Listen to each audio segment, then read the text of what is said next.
إله إلا الله محمد رسول الله.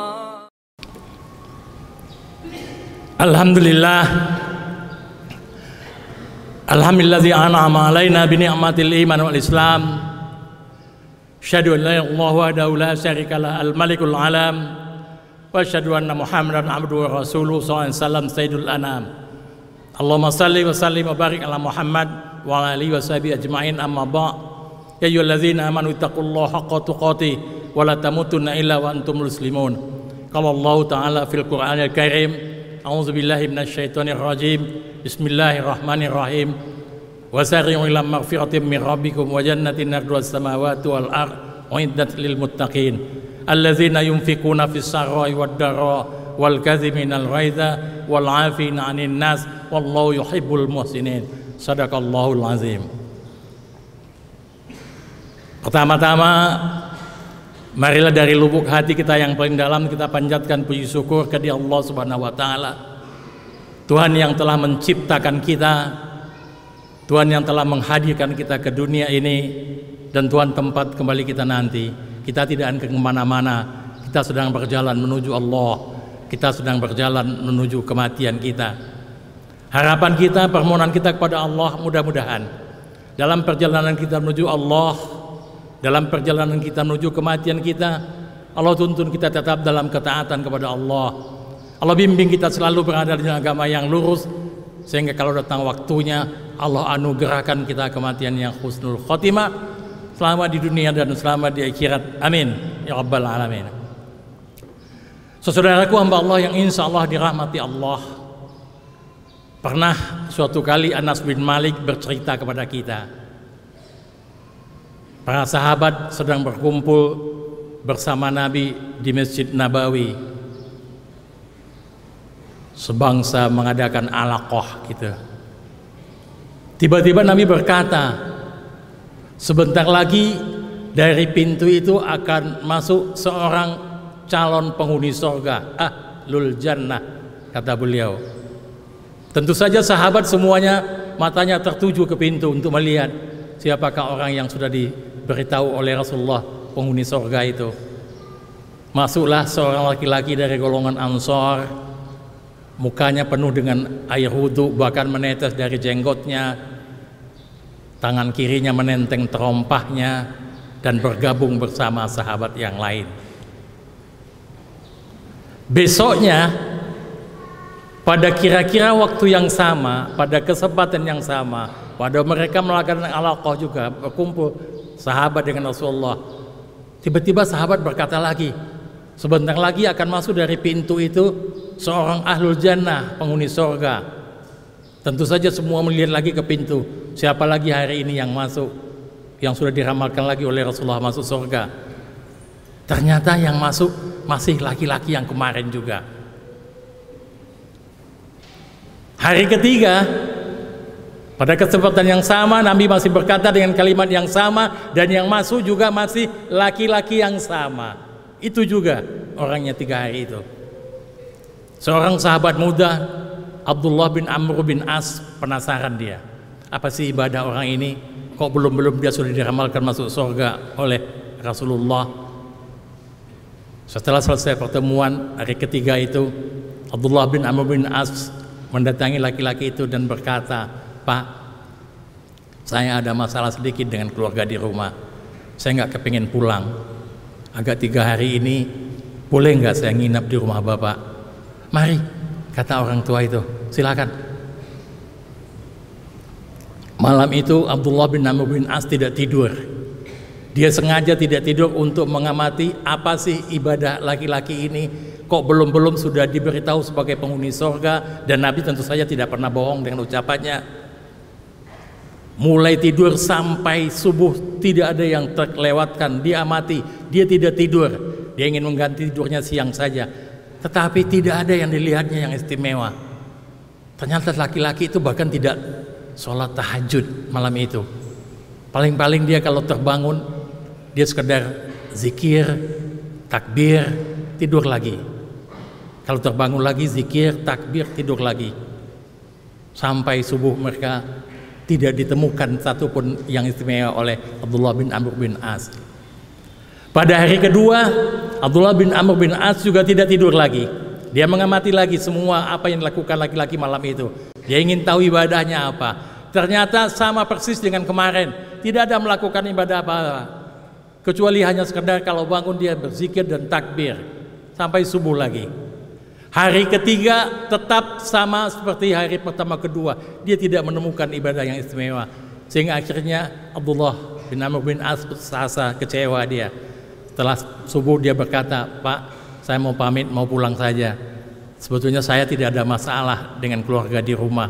Saya hanya ingin tidur di sini karena ingin melihat ibadah Bapak malam-malam itu apa. Kok belum Bapak sudah diramalkan Rasulullah penghuni surga. Itu 3 hari berturut-turut Bapak terus yang datang, yang diramalkan Rasulullah sebagai calon penghuni surga." Bapak itu menjawab, "Ya begitulah anak muda.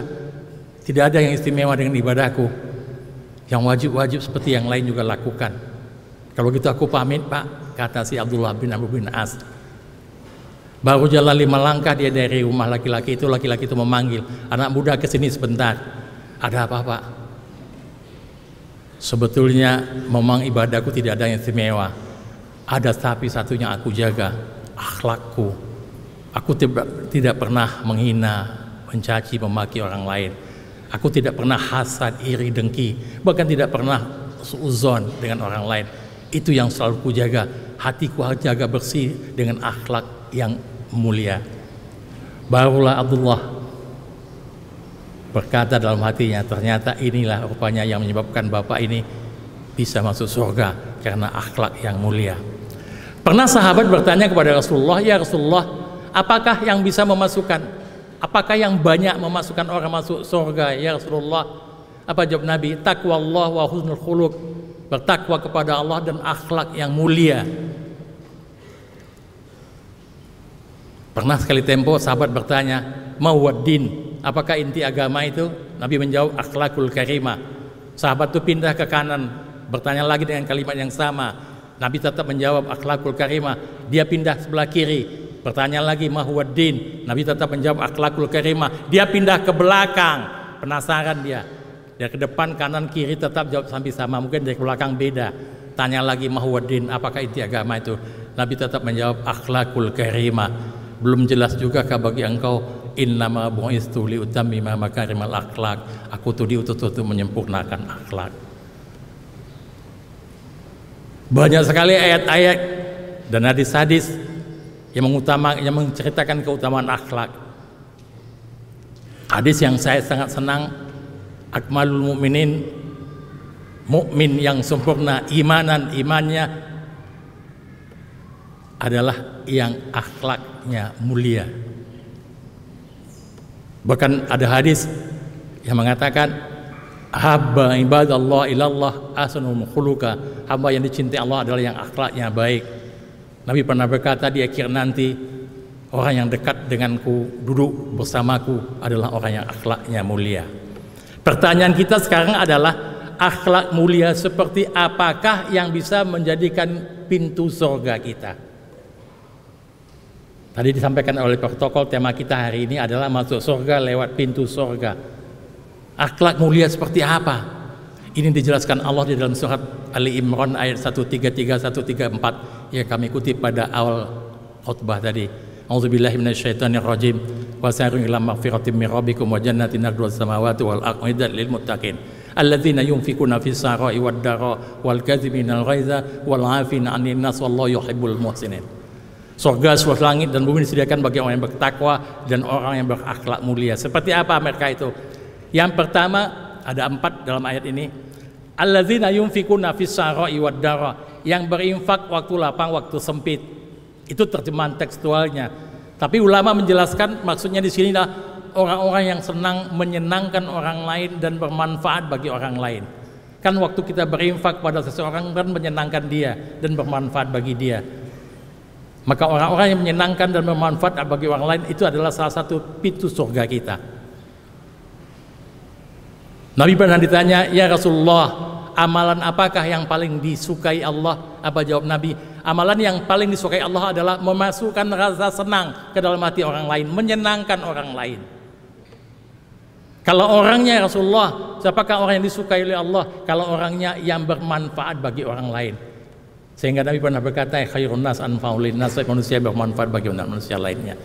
Jadi menyenangkan orang lain dan bermanfaat bagi orang lain salah satu cara untuk masuk surga lewat pintu akhlak. Bapak-bapak yang bergerak dalam bidang-bidang organisasi sosial yang tujuannya untuk menyenangkan orang lain, bermanfaat bagi orang lain, insya Allah organisasi sosial itu merupakan pintu surga bapak-bapak sekalian. Yang kedua, wal kaziminal ghaiza, mampu menahan amarahnya. Itu teksnya, menahan amarah. Tetapi ulama menjelaskan di sini adalah mampu mengendalikan emosinya, mengendalikan dirinya. Dia tidak mudah marah. Pernah ada sahabat datang menemui Rasulullah, ya Rasulullah, aku mau ingin pergi haji, tolong nasihati aku. Apa kata Nabi nasihatnya? La taghdab, jangan marah. Tambah nasihatnya lagi ya Rasulullah, la taghdab. Tambah lagi ya Rasulullah, Nabi tetap berkata la taghdab walakal jannah, jangan engkau marah maka engkau akan mendapatkan surga. Orang-orang yang mampu mengendalikan dirinya tidak senang marah, tidak senang menyakiti orang lain, tidak senang menghina orang lain. Inilah pintu surga. Jangan pernah kita menyakiti orang lain, karena menyakiti orang lain itu dosa yang nyata, kata Al-Quran.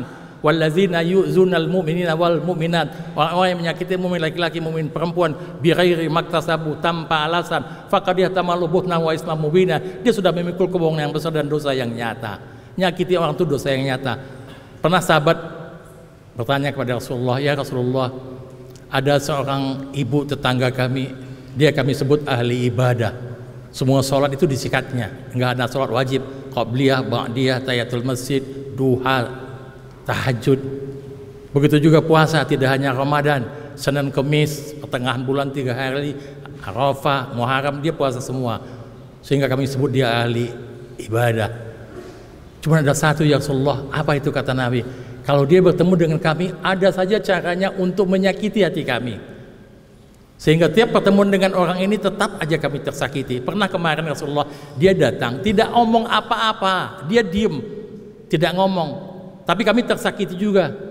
Kalian kok keterlaluan juga itu, kata Nabi. Nggak ngomong, kalian kok tersakiti juga, kata Nabi.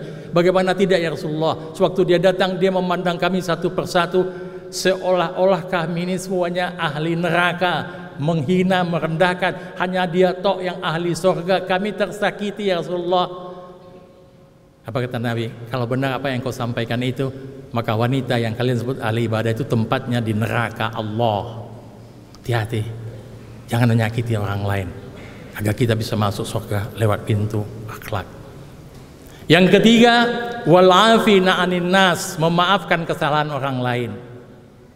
Memaafkan itu tidak mudah, dan memaafkan itu dahsyat. Pernah sekali tempo ada dua orang hamba Allah menghadap Allah. Sampai di depan Allah dia duduk tafakkur sampai bersimpuh. Yang satu berkata, ya Allah, temanku ini waktu di dunia dulu sering menyakiti aku, menzolimi aku, memfitnah aku, menggibah aku, merugikan aku. Sekarang aku menuntut keadilan padamu ya Allah. Keadilan seperti apa yang kau tuntut? Kata Allah, aku kepingin amal-amal solehnya masukkan ke dalam catatan amal solehku. Karena kata Nabi, kalau kita nyakitin orang lain, merugikan orang lain, menzalimi orang lain, maka pahala kita dipindahkan ke pahala orang itu.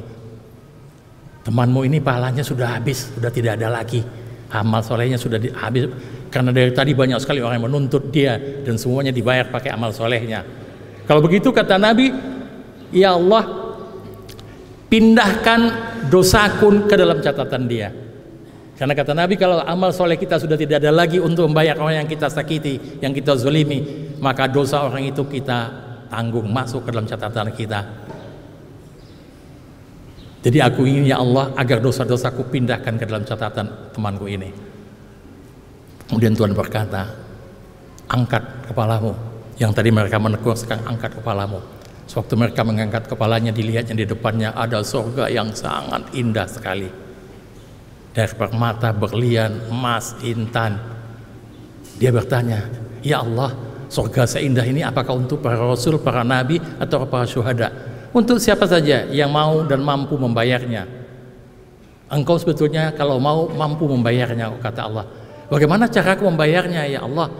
Aku mau maafkan semua kesalahan saudaramu itu, semuanya menyakiti, menzalimi, merugikan, tidak ada yang tersisa, maafkan semuanya. Kalau begitu aku maafkan semua kesalahan sahabatku ini, temanku ini, tidak ada lagi yang tersisa. Semua yang menyakiti aku, merugikan aku, maafkan semuanya ya Allah. Kalau begitu berdiri, bimbing saudaramu itu masuk ke dalam surga. Akhirnya dia malah membimbing saudaranya karena dia sudah tidak berdosa lagi saudaranya itu. Begitu dasarnya memaafkan.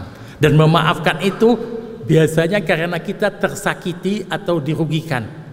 Dan orang-orang yang menolak kejahatan dengan kebaikan, jannatu adnin, kata Al-Quran, wa yadra'una bil hasanati sayyi'at jannatu adnin. Orang yang menolak kejahatan, jadi artinya kita dirugikan orang tapi kita maafkan, kita disakiti tapi kita maafkan, itu dahsyat sekali. Kalau kita bisa memaafkan orang lain, itu artinya kita mencintai orang itu. Tidak mungkin kita kalau membencinya memaafkannya. Dan sewaktu kita mencintai orang lain dan memaafkannya, tandanya iman kita sempurna. Kata Nabi, la yu'minu ahadukum hatta yuhibba li akhihi kama yuhibba li nafsihi. Tidak sempurna iman kalian kalau belum mencintai orang lain seperti mencintai dirimu sendiri. Mari kita maafkan semua kesalahan orang lain untuk jalan pintu surga kita. Yang terakhir, Allah yuhibbul muhsinin. Allah sayang dengan orang yang berbuat baik. Berbuat baik itu perintah Allah yang bolak-balik diulangi. Wa asinu inallahu yuhibbul muhsinin. Inna rahmatallah qaribun minal muhsinin. Pernah sekali tempo dialog Allah dengan Nabi Musa alaihissalam.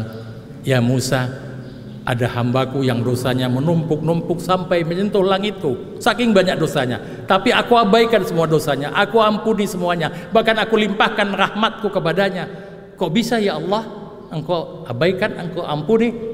Karena dia punya satu amalan yang amalannya itu akan sangat suka. Apa itu amalannya? Ya Allah, dia senang berbuat baik kepada orang miskin. Dia senang membantu orang miskin. Dia tidak pernah menghina orang miskin, maunya menolong orang miskin. Kalau ada di antara umat Musa, senang menolong orang miskin, membantu orang miskin, tidak pernah menghina orang miskin. Walaupun dosanya menumpuk sampai menyentuh langitku, aku abaikan, aku ampuni semuanya, bahkan aku limpahkan rahmatku kepadanya. Karena aku sudah berjanji, inna rahmatallah qaribun minal muhsinin. Rahmat Allah dekat dengan orang yang berbuat baik. Mari kita jadikan kesempatan ini berbuat baik kepada orang-orang yang kurang di antara kita, sehingga itu akan menghantarkan kita masuk surga Allah. Mudah-mudahan dengan 4 akhlak yang disebutkan dalam Al-Quran itu, yang pertama, senangkan orang lain, bermanfaat bagi orang lain. Yang kedua, kendalikan emosi, kendalikan diri, kendalikan marah. Yang ketiga, maafkan orang lain. Apapun kesalahan orang itu, maafkan, cintai dia. Cara mencintai orang lain yang paling sederhana setelah kita maafkan adalah mendoakannya. Maka doakan orang lain. Dan yang terakhir, berbuat baik. Karena berbuat baik itu disukai oleh Allah. InsyaAllah kalau kita amalkan semua yang ditentukan oleh Al-Quran ini, kita bisa masuk surga lewat pintu akhlak. Fa'tabi'u ya ulul albab la'allakum turhamun.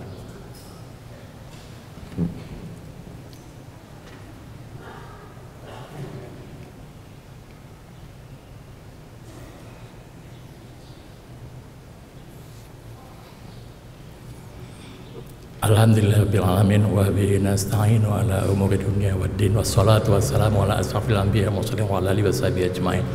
Asyhadu an la ilaha illallah wahdahu la syarika lah, asyhadu anna Muhammadan abduhu wa rasuluhu sallallahu alaihi wasallam la nabiyya ba'da. Ya ayyuhalladzina amanu ittaqullaha haqqa tuqatih wa la tamutunna illa wa antum muslimun. Innallaha wa malaikatahu yusholluna 'alan nabi. Ya ayyuhalladzina amanu sallimu taslima.